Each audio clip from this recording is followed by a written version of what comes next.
अस्सलामुअलैकुम dear friends, आज हम डिस्कस करेंगे डाउ यूनिवर्सिटी के BSMLT के पास पेपर्स। देखें, इससे पहले लेक्चर्स में मैं डाउ यूनिवर्सिटी के DPT के, फार्म डी के और नर्सिंग के पास पेपर्स आपसे डिस्कस कर चुका हूं। आज हम डिस्कस करेंगे डाउ यूनिवर्सिटी के BSMLT के पास पेपर्स। तो पहला क्वेश्चन है, the causative agent of malaria is, malaria का काजिटिव एजेंट कौन सा है? तो आपका सही जवाब है Plasmodium. Plain area feed through, plain area किसके थ्रू फीड करता है? मस्कुलर फेरिंग्स के थ्रू फीड करता है। Function of the tube feet, tube feet का फंक्शन क्या है? इकानोडर्म्स के अंदर, तो उसका फंक्शन है लोकोमोशन करवाना, फीडिंग करवाना एंड रेस्पिरेशन करवाना। फिर अगला सवाल है क्लेमोडोमोनास, क्लेमोडोमोनास क्या है? ये एक यूनिसेल्युलर ग्रीन एल्गी है। ठीक है, अच्छा, अगर आप मेरी ये वीडियो पहली बार देख रहे हैं तो काइंडली मेरे यूट्यूब चैनल को सब्सक्राइब करें, शेयर करें और ज़्यादा से ज़्यादा अपने फ्रेंड्स के साथ इसको शेयर करें और लाइक करें। अच्छा, फिफ्थ MCQ है, the difference of plasma and serum. Plasma और सीरम के बीच में क्या डिफरेंस होता है? तो सिंपल है, सीरम के पास फिब्रिनोजिन नहीं होता और प्लाज्मा के पास फिब्रिनोजिन होता है। ठीक है, अच्छा, उसके अलावा फिर आपके पास 6 MCQs है, new methylene blue for staining of which blood cell. बोल रहा है कि मिथाइलिन ब्लू जो है, क्वेश्चन नंबर 6, मिथाइलिन ब्लू जो है उसको किस चीज़ की स्टेनिंग के लिए यूज़ करते हैं? तो उसको यूज़ करते हैं रेटिकुलोसाइट्स, जिसको हम RBC भी बोलते हैं, उसकी स्टेनिंग के लिए मिथाइलिन ब्लू को यूज़ किया जाता है। ठीक है, अच्छा, उसके अलावा के पास 7th MCQ है, रिमूवल ऑफ थायराइड ग्लैंड। बोल रहा है अगर हम थायराइड ग्लैंड को रिमूव कर दें, जी हाँ, तो क्या होगा? तो BMR, जिसका फुल फॉर्म है बेसल मेटाबॉलिक रेट, जो है वो हमारा इंक्रीज होगा। बेसल मेटाबॉलिक रेट हमारा इंक्रीज होगा और हमारी बॉडी का वेट जो है वो इंक्रीज होगा और हमें उसके साथ हाइपरथायरॉयडिज्म होगा। क्लियर बात है। उसके अलावा फिर सवाल है, the following is the part of female reproductive system. तो 3-4 पार्ट होंगे मेल के और एक फीमेल रिप्रोडक्टिव सिस्टम का पार्ट होगा। तो आपका सही जवाब क्या होगा? सर्विक्स। उसके बाद आपके पास क्वेश्चन आया हुआ है, the specificity of an enzyme is due to. Enzyme जो होता है आप सबको पता है स्पेसिफिक इन फंक्शन होते हैं। तो बोल रहा है एंजाइम की स्पेसिफिसिटी क्यों होती है? जी हाँ, तो वो एक तो उसकी एक्टिव साइड की डिफरेंट शेप्स की वजह से होती है और दूसरा सरफेस कॉन्फ़िगरेशन की वजह से होती है।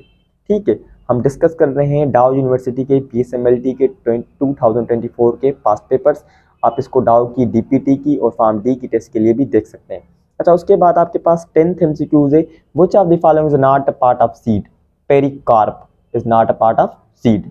उसके बाद अगला MCQ बड़े मजे का है, आपके पास आया हुआ है। जी हाँ, अगला MCQ आपके पास क्या है? The complementary mRNA for the DNA triplet GAT। बोल रहा है कंप्लीमेंट्री mRNA क्या होगा DNA के लिए अगर हमें ये दिया हुआ है? तो हमें पता है गुआनिन बॉन्ड बनाता है किसके साथ? जी हाँ, साइटोसाइन के साथ।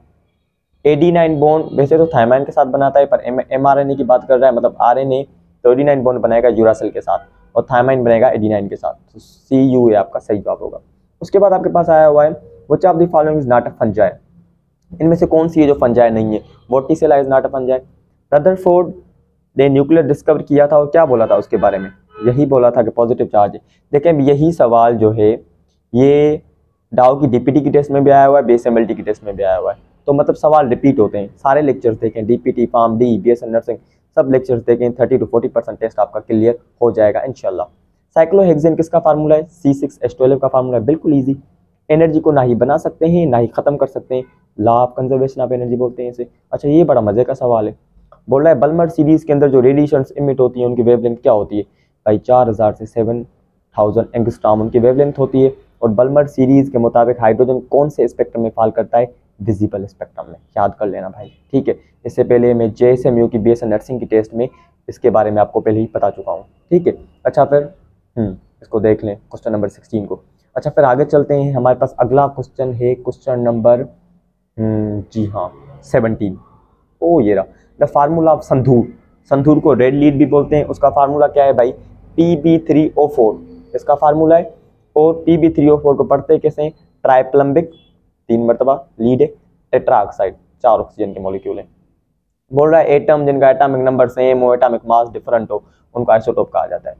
KSP मतलब सोलिबिलिटी प्रोडक्ट, इजी है बिल्कुल। कार्बोहाइड्रेट में क्या होता है? कार्बन, हाइड्रोजन है, नाइट्रोजन, सिंपल है। बोल रहा है कॉन्वेक्स लेंस में वर्चुअल इमेज बन रही है, तो बोल रहा है कॉन्वेक्स लेंस में वर्चुअल इमेज कब बनेगी? जब ऑब्जेक्ट को हम कहाँ रखें? जब ऑब्जेक्ट को आप between the focus and optical centre के बीच में रखोगे तो आपके पास एक वर्चुअल इमेज बनेगी।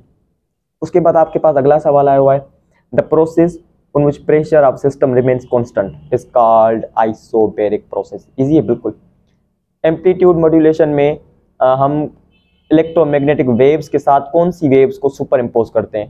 तो एम्पलीट्यूड मॉड्यूलेशन में इलेक्ट्रोमैग्नेटिक वेव्स के साथ ऑडियो फ्रीक्वेंसी मॉड्यूलेटिंग वेव्स को क्या करते हैं? मॉड्यूलेट करते हैं या साउंड वेव्स को मॉड्यूलेट करते हैं। इजी है बिल्कुल। उसके अलावा वॉरेशियस, इंग्लिश का सवाल है, साइनोनिम पूछ रहा है, ग्रीडी। ठीक है। अच्छा, उसके अलावा आपके पास अगला सवाल है 25, the hormone which helps in the contraction of uterus during birth. Birth के दौरान कौन सा हार्मोन है जो यूटेरस की कॉन्ट्रैक्शन करवाता है? जी हाँ, oxytocin. For milk production which hormone is required. Milk production के लिए कौन सा हार्मोन रिक्वायर्ड होता है? Simply prolactin. अच्छा, अब ये देखें, terminalisation of chromosome occurs on which part of prophase 1। तो प्रोफेज जो होता है, म्योसिस जो होती है, म्योसिस के दो टाइप होते हैं, म्योसिस 1, म्योसिस 2।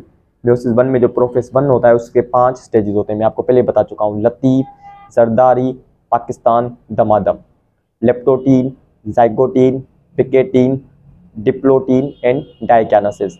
ये आपको 5 स्टेप्स याद करने हैं। तो टर्मिनलाइजेशन ऑफ जो क्रोमोसोम होती है वो डाइकैनेसिस के अंदर होती है।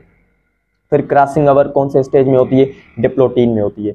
देख लेना, एक विटामिन वाला और एक सेल साइकिल वाला, इसमें से इतने सवाल आते हैं, 3-4 सवाल से सेल साइकिल वाले में से आते हैं, विटामिन में से 2-3 सवाल आते ही आते हैं हर टेस्ट में। डीपीटी हो, फार्म डी हो, कोई भी हो, तो उन टॉपिक को देख लेना। गोल्जी एपरेटस का फंक्शन क्या है? सिंपल, इसका फंक्शन है collection, packing and distribution. Simple है बिल्कुल। न्यूट्रिएंट्स की कमी हो, deficiency of nutrients in the food is called mall nutrition. Easy है। यीस्ट क्या है? यीस्ट यूनिसेल्युलर है। गुच्चर डिजीज किस चीज़ की वजह से होती है? जी हाँ, ये रहा आपके पास, सॉरी। हाँ, गुच्चर डिजीज जो होती है वो किस चीज़ की वजह से होती है? जी हाँ, कौन बताएगा? मेरे हिसाब से तो एक आर्गेनिल होता है जिसको हम बोलते हैं क्या? लाइसोजाइम, उसकी वजह से होता है। क्लियर बात है, बिल्कुल ईजी है। ATP form during glycolysis. Glycolysis के दौरान कौन सी एटीपी बनती है, या ग्लाइकोलाइसिस के दौरान कितनी एटीपी बनती है? 2 एटीपी बनती है। थैंक यू सो मच, जज़ाकल्लाह।